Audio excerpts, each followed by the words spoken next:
안녕하세요. 힘이 진실이 아닌 진실이 힘이 되는 사회를 만들고 싶은 미래통합당 전주혜입니다.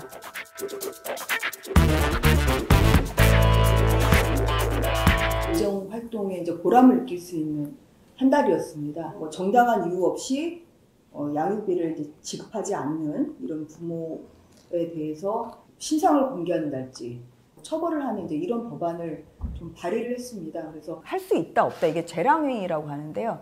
이제 재량행위가 적정한 범위를 넘어섰을 때는 그건 재량권 남용으로 위법하다. 이것이 대법원 판례죠. 22년 동안 법원에서 근무를 했고요. 28년 동안 이제 법조 생활을 해온 저로서는 국회의장에게 주어진 권한을 이것은 넘어선 것이다.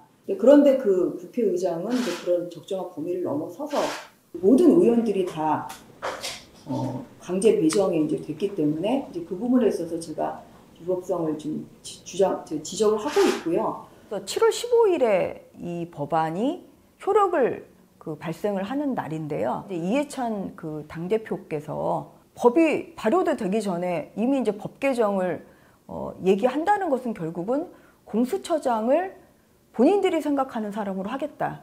이렇게 이제 받아들일 수밖에 없는 것이죠. 이런 부분에 있어서는 상당한 우려를 가지고 있고요. 법으로 이제 정해지고 있는 그 2년 임기의 총장에 대해서 지금부터 사퇴를 해야 된다. 아니면은 구체적인 이런 그 사건에 대한 지휘권을 이제 계속 행사하고 이런 것은 결국은 검찰 수사의 공정성을 침해하는 것으로 그렇게 볼 수밖에 없습니다. 오히려 검찰을 장악하려는 시도로밖에 이제 보이지 않는 것이고요.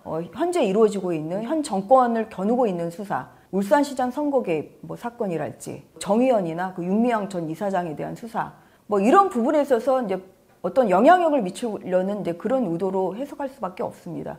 검찰이나 사법부나 모두 다 이제 국민을 바라봐야 합니다. 그래서 김명수 대법원장 취임 이후에 1년에 사법개혁적인 조치가 이루어졌습니다만 그것은 오히려 판사들의 기득권을 위한 것이었죠. 지금 이 판사들의 재판부의 법원의 사건 처리율이 점점 떨어지고 있습니다. 저 같은 경우는 변호사 생활을 했기 때문에 재판을 항상 갔었거든요. 보면 재판의 질이 점점 떨어지고 있습니다. 그것은 결국은 국민을 위한 개혁이 아니죠. 현재 여당의 문제는 미래를 보지 않고 이제 과거에 집착한다. 이제 그게 가장 큰 문제라고 생각을 하고 있습니다. 국민들이 176석의 이제 거대 여당을 만들어준 의미는 잘 국정을 운영하라 이제 이런 의미거든요. 선거 끝나자마자 나온 것이 한명숙 전 총리 사건의 이제 재심 가능성 이런 것이라서 사실 굉장히 실망스럽습니다. 윈스턴 처칠이 이제 이런 말을 했죠. 현재가 과거와 싸움에 미래를 잃는다. 지금 거대 여당인 민주당이 하고 있는 것이 바로 미래를 잃고 있다는 이런 말씀을 드립니다. 왜 그렇게